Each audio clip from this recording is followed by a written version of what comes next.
आध्यात्मिक विकास ही शब्द सुनते ही क्या ख्याल आता है? शायद कोई रहस्यमयी सी चीज, है ना? लेकिन क्या हो अगर ये कोई रहस्य नहीं बल्कि एक सिस्टमैटिक प्रोसेस हो, एक ऐसा रास्ता जिसे सीखा जा सकता है, समझा जा सकता है, बिल्कुल किसी और सब्जेक्ट की तरह।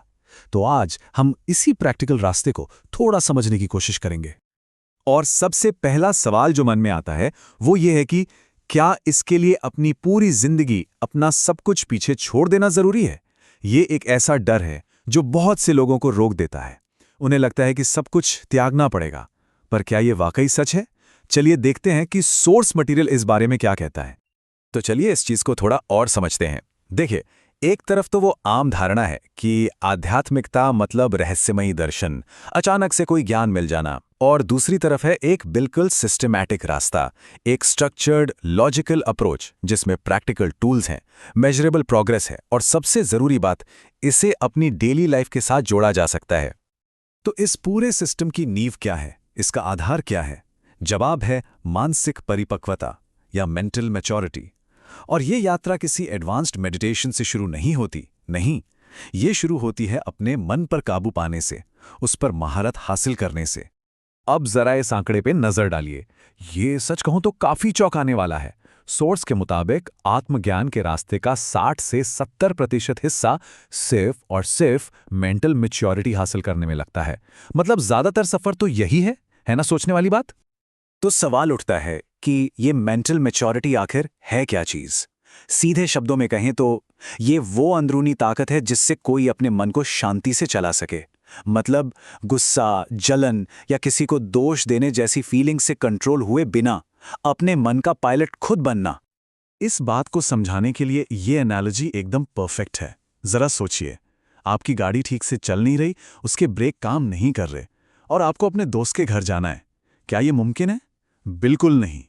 ठीक इसी तरह अगर हमारा मन ही हमारे काबू में नहीं है तो हम आध्यात्मिक मंजिल तक पहुंचेंगे कैसे? ठीक है, तो अब आगे बढ़ते हैं और देखते हैं कि ये पूरा ढांचा कैसे काम करता है। इसे एक सीढ़ी की तरह समझिए, जिसके हर पायदान का अपना महत्व है।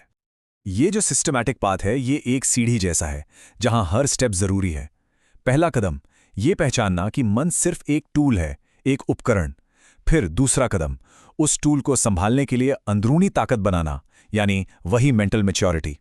इसके बाद तीसरा कदम, एक क्लियर गोल सेट करना कि मंजिल आत्मज्ञान और मन की शांति है। चौथा, एक सिस्टमैटिक नॉलेज को फॉलो करना ताकि ईगो और असली सेल्फ के बीच का फर्क समझ आ सके। और आखिर में पांचवा कदम, अपने सोचने के तरीके, अपनी बातों और अपने कामों में एक स्थायी बदलाव लाना। तो मतलब साफ है, ये कोई रैंडम खोज नहीं है। इसे एक सीरियस स्टडी की तरह देखना होगा। ठीक वैसे ही जैसे कोई फिजिक्स पढ़ता है या बिजनेस मैनेजमेंट की पढ़ाई करता है। खुद को खोजने के लिए भी एक सिस्टमैटिक अप्रोच की जरूरत होती है।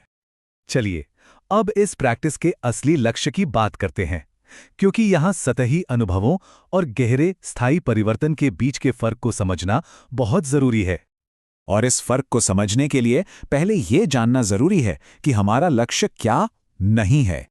सोर्स मटेरियल में कुछ ऐसे अनुभवों के बारे में बताया गया है जिन्हें लोग अक्सर गलती से मंजिल समझ बैठते हैं, जैसे नीली रोशनी का दिखना, या अंदर से कुछ आवाजें सुनाई देना, या कोई भी टेम्परेरी मिस्टिकल सेंसेशन। ये सब मंजिल नहीं है।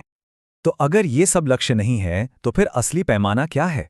कैसे पता चलेगा कि कोई सही रास्ते पर है या नहीं? असली तरक्की को इन 3 चीजों से मापा जाता है। सबसे पहला है दैनिक शांति, मतलब क्या दिन भर की छोटी बड़ी चुनौतियों के बीच भी मन शांत रहता है। दूसरा, व्यवहारिक परिवर्तन, क्या हमारे एटीट्यूड और रिएक्शंस में कोई सुधार आया है। और तीसरा, संज्ञानात्मक बदलाव, यानी क्या हमारे सोचने का तरीका, हमारी बातें और हमारे काम सब एक नई समझ के साथ अलाइन हो रहे हैं। यही असली तरक्की है। और ये कोट इस पूरी माइंडसेट शिफ्ट को बहुत खूबसूरती से बताता है। मैं दुनिया से खुशी और शांति किराए पर लेकर थक गया हूं। मैं अपने भीतर खुशी और शांति, प्रेम और ज्ञान खोजना चाहता हूं। मतलब बाहर से खुशी उधार लेने की बजाय उसे अपने अंदर ही खोजना। ये किराए की खुशी से अपनी खुद की स्थायी शांति की तरफ एक कदम है। तो चलिए अब इस पूरी बात को वापस अपनी रोजमर्रा की जिंदगी पर लाते हैं। एक मॉडर्न बिजी लाइफ में आध्यात्मिकता का क्या मतलब है? इसके फायदे बहुत प्रैक्टिकल हैं।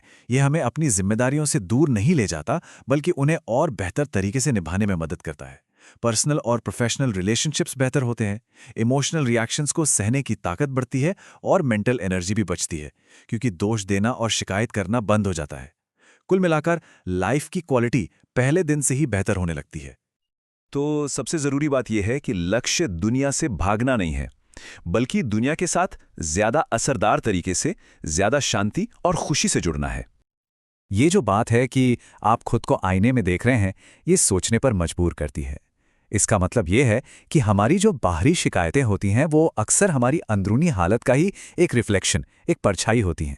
जब हम दूसरों में कमी निकालते हैं तो असल में हम कहीं ना कहीं खुद को ही देख रहे होते हैं। और आखिर में एक सवाल जो इस पूरी बातचीत का सार है और जो सोचने के लिए है। एक पल रुककर सोचिए कि आपके मन का संचालन आखिर कर कौन रहा है? इसका पायलट कौन है?